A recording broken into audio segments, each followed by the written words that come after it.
Salut tout le monde, j'espère que vous allez bien. Écoutez, moi ça va nickel comme d'habitude. Donc aujourd'hui je vous retrouve pour l'update lecture du mois d'octobre. J'ai honte de vous dire ça mais je vous filme ça le 17 novembre et à l'heure où je vous passe cette vidéo, on est fin novembre. Normalement si tout se passe bien, on est le 29 novembre. Normalement si tout se passe bien encore une fois de plus, je suis à Paris et je suis allée au salon du livre, donc le SLPJ de Montreuil. C'est le salon de la presse et de la jeunesse que je rêve d'y aller genre je crois depuis 4 ans. Sûrement il y aura un vlog sur le salon du livre. Après, je sais pas, ça dépendra de comment j'ai pu filmer et ce que j'ai pu filmer. Je ne sais pas, ça je ne peux pas savoir d'avance. Du coup, je vous retrouve pour mon update lecture où j'ai lu du coup 8 livres. Du coup, vous en doutez bien que vu qu'on est le 17 novembre, les informations j'ai oublié quoi, donc j'ai tout noté sur mon carnet. Donc si j'oublie des choses, ne m'en voulez pas. Du coup, si vous voulez avoir plus d'informations, allez sur mon Instagram où il y a vraiment tous mes avis détaillés et longs. Donc cette vidéo peut commencer. C'est parti!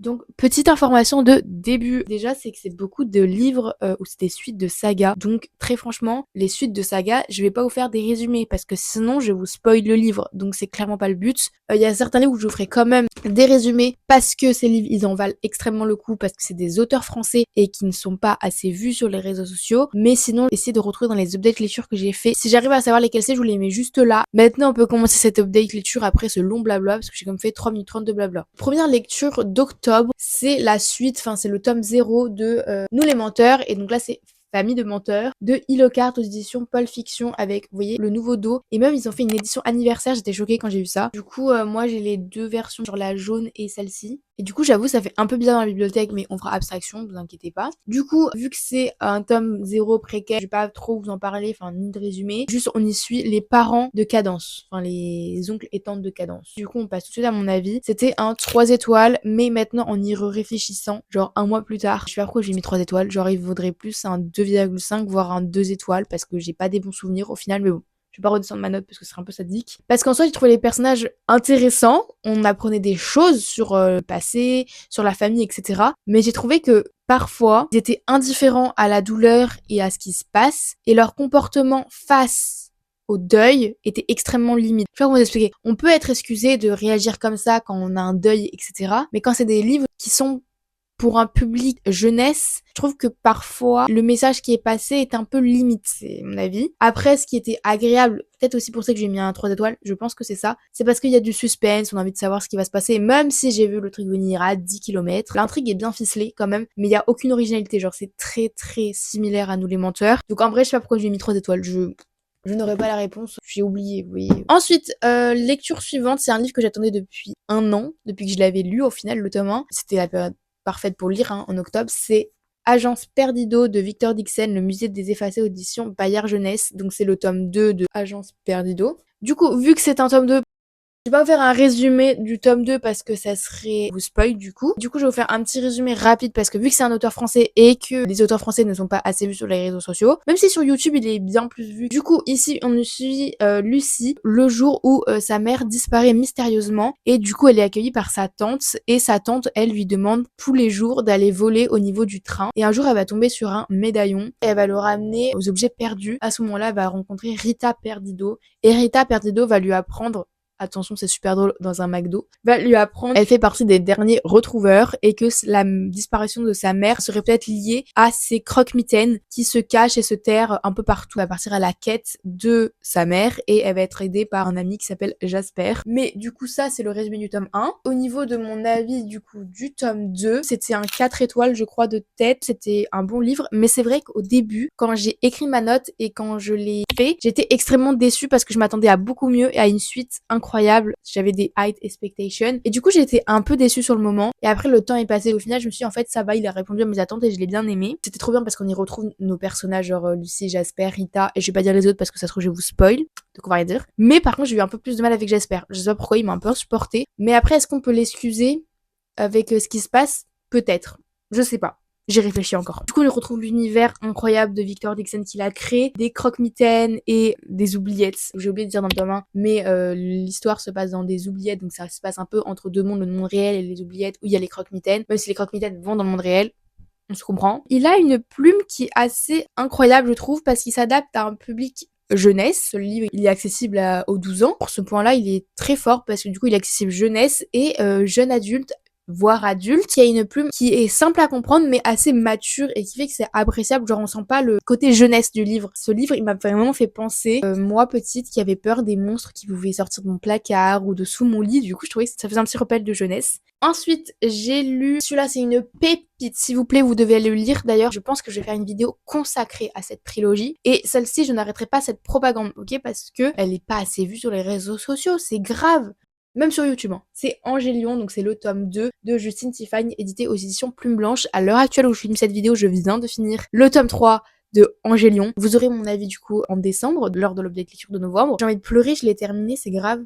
J'ai envie de la relire, ok. Pour le résumé du tome 1, parce que je vais pas vous faire un résumé du tome 2, et forcément là je vous en parle parce que, encore une fois de plus, c'est une autrice française qui n'est pas assez vue. Ça se passe sur Genesis, et Angélion, c'est une déesse, c'est aussi un pouvoir. Et sur Genesis, la nuit est tombée depuis que les damnés ont apparu. Et nous, on va y suivre Lilium, qui est une jeune fille, qui va, face à des damnés, exploser d'Angélion. Quelqu'un va venir la voir pour lui dire qu'elle est peut-être l'élue et qu'elle est celle qui pourrait vaincre le Fenrir, celui qui a apporté les damnés et qui a éteint la lumière sur Genesis. Et du coup, à ce moment-là, elle va partir à la quête de peut-être est-ce que oui ou non elle est l'élue, parce que vu qu'elle a une puissance énorme, tout le monde pense que c'est elle. Elle va rencontrer des gens qui vont l'aider et elle est accompagnée de quelqu'un, donc de Enoch, et Enoch met cœur sur lui. Voilà, c'est la découverte un peu d'elle et du coup du monde sur ce tome 1. J'espère que j'ai réussi à vous bien le résumer, mais vraiment ce livre faut le lire pour savoir. Pour mon avis du tome 2, du coup sans vous spoil bien sûr, c'est un coup de cœur intersidéral, je l'ai adoré. Même si c'est pas mon préféré de la saga, mais ça vous le saurez du coup en décembre quand je vous ferai mon update lecture. Du coup, les personnages sont extrêmement intéressants et vraiment un coup de cœur sur le groupe qui se crée dans ce tome 2. C'est un livre où le world building est très bien construit, très immersif. On a vraiment l'impression d'être dedans et de regarder limite un film tellement c'est incroyable. C'est un livre qui est énormément basé sur la déesse et les croyances des personnages. Elle est omniprésente. Donc ça faut aussi apprécier, mais moi j'adore, donc ça m'a pas dérangé. Et vraiment, mais la plume de l'auteur, enfin de l'auteurice, du coup, elle est juste incroyable. Justine Tiffany, elle a un talent pour l'écriture, des messages puissants qu'elle nous fait passer à travers son livre. Elle a une plume hyper immersive. Il y a énormément de révélations par rapport au tome 1 qui sont extrêmement intéressantes et qui apportent un truc en plus à l'intrigue. C'est pas des révélations qui sont faites, vous voyez, comme ça pour rien. Non, non, des vraies révélations. Le petit bémol, mais ça rentre pas dans ma note parce que c'est quand même un coup de cœur, c'est que le rythme au début était compliqué. Je sais pas pourquoi j'ai eu du mal à me mettre dans le livre. Au final, une fois que j'y étais, ça allait. J'avais au début un ressenti très très bizarre face à ce livre. Je savais pas si je l'avais aimé, donc au début j'avais mis 4,75 pour après devenir un coup de cœur. Au fur et à mesure, quand j'ai écrit l'avis, je me suis rendu compte qu'au final j'avais vraiment aimé et du coup bah c'est pour ça que c'est devenu un coup de cœur. Mais vraiment ce livre il est incroyable. Je ferai un meilleur avis lors du tome 3. Ensuite j'ai lu Final, donc c'est le tome 4 de Hush Hush. Pour mon avis c'était un 3 étoiles. J'ai eu un peu de mal à faire confiance aux personnages, mais ça c'est depuis le début. J'ai eu un peu de mal aussi avec les personnages principaux qu'on suit, du coup Nora et Patch, parce que j'ai trouvé assez banal, ils n'ont pas évolué là depuis le début. C'est franchement pas mon préféré de la saga, je pense que mon préféré restera le premier, parce que c'était une énorme découverte. On retrouve l'univers de la saga, on sait que c'est la saga, ça c'est cool, ça change pas, mais j'ai eu du mal avec le vocabulaire des anges déchus et tout, j'ai dû comme aller sur internet, même si c'est un peu indiqué, je retenais pas. Après c'est accessible jeunesse, donc ça c'est cool, c'est un livre à partir de 12 ans. Ensuite j'ai lu L'oiseau chanteur et le cœur de pierre de Carissa Broadbent aux éditions Bookmark dans la collection Lost Kingdom. Ce livre c'était un 2,25 étoiles, j'ai pas aimé, voilà, c'est le cas de le dire. Je trouve que cette saga c'est la dégringolade au fur et à mesure, on suit deux nouveaux personnages, que c'est une nouvelle idéologie, c'est deux vampires. J'ai trouvé les personnages plats, inintéressants, sur un slow burn et un force proximity, mais en vrai je m'en souviens vraiment plus. C'est une romantaisie, donc c'est vraiment pour 18 ans et plus parce qu'il y a des scènes explicites. J'ai trouvé que la plume était plate, qu'il se passait rien, j'ai subi ma lecture, et surtout que le world building était bien trop banal, et l'intrigue est extrêmement similaire aux autres, donc en fait si ça avait peut-être pas été similaire, ça aurait peut-être été une meilleure note, ça aurait valu un peu le coup, mais là pas du tout. Ensuite j'ai lu un livre qui est d'une autrice que j'adore, c'est The Warm End of Ghost de Catherine Arden, donc là c'est la version Fairyloot, mais ça c'est la version française, comme ça je peux vous la montrer pour la traduction, donc c'est Requiem pour les fantômes aux éditions de Noël. C'est un livre que j'avais très hâte de lire, tout simplement parce que j'avais lu la saga Winter Night, donc qui est L'ours et le rossignol, et c'est complètement différent. Là c'est une fantasy, même si là c'est une fantasy, même si j'ai eu du mal à... Elle était où la fantasy? Enfin bref, peut-être les fantômes, je sais pas. Mais du coup ici on y suit deux personnages, attendez, on y suit Laura qui elle est une jeune infirmière qui était sur le front, parce que c'est un livre qui se passe lors de la Première Guerre mondiale, mais c'est sur le front Belgique-Allemagne, donc on appelle ça comment? Du coup elle se retrouve là, et donc elle est une infirmière de guerre, et elle a été gravement blessée et du coup elle retourne à Halifax, je crois que c'est au Canada, essayer de reconstruire sa vie, sauf que elle va recevoir un jour une lettre comme quoi son frère Freddy serait mort et elle refuse d'y croire, donc elle va décider de retourner sur le front pour le retrouver. Et lui, pendant ce temps, parce qu'on est sur un double pov, pendant ce temps Freddy lui il a vécu une explosion et il est sous un casse-mate avec un Allemand, donc avec son ennemi, sauf qu'ils vont décider de survivre et de s'entraider, donc ça se passe sur 2 temps jusqu'à retrouver le temps où ils se retrouvent. J'ai trouvé les personnages très attachants et très touchants, on les voit faire face au traumatisme et à quel point ils s'entraident, que ce soit les amis de Laura qu'elle va se faire et du coup le soldat qui est avec Freddy. Le world building de l'autrice est très très bien réalisé, même si je trouvais ça parfois un peu bizarre, c'est-à-dire qu'elle essaie de faire passer un message et on parle de fantômes, du coup c'était un peu bizarre, mais faut faire la nuance. Et comme je vous ai dit, du coup j'ai du mal à trouver la fantaisie, genre où est la fantaisie à part qu'il y a des fantômes, mais écoutez, ça c'est passé hein. Je sais plus si je vous l'ai dit, mais c'était du coup un 4 étoiles. Moi ce que j'ai vraiment aimé, c'est vraiment la plume de l'auteur. Elle explique les traumas que les personnages peuvent vivre face à la guerre et à quel point l'horreur qu'ils peuvent vivre et comment les personnages se reconstruisent, les retrouvailles, les recherches et comment ça se passe. Ça m'a fait un peu penser à Pour que chantent les montagnes de Nguyen Phan Khai. C'était un très bon livre, mais j'ai beaucoup moins aimé que la trilogie. Avant-dernier livre, il y a un blog lecture va sortir sur cette duologie, il faut juste que je lise le tome 2. C'est Mystic Flown de Dana Bechalis aux éditions Gulf...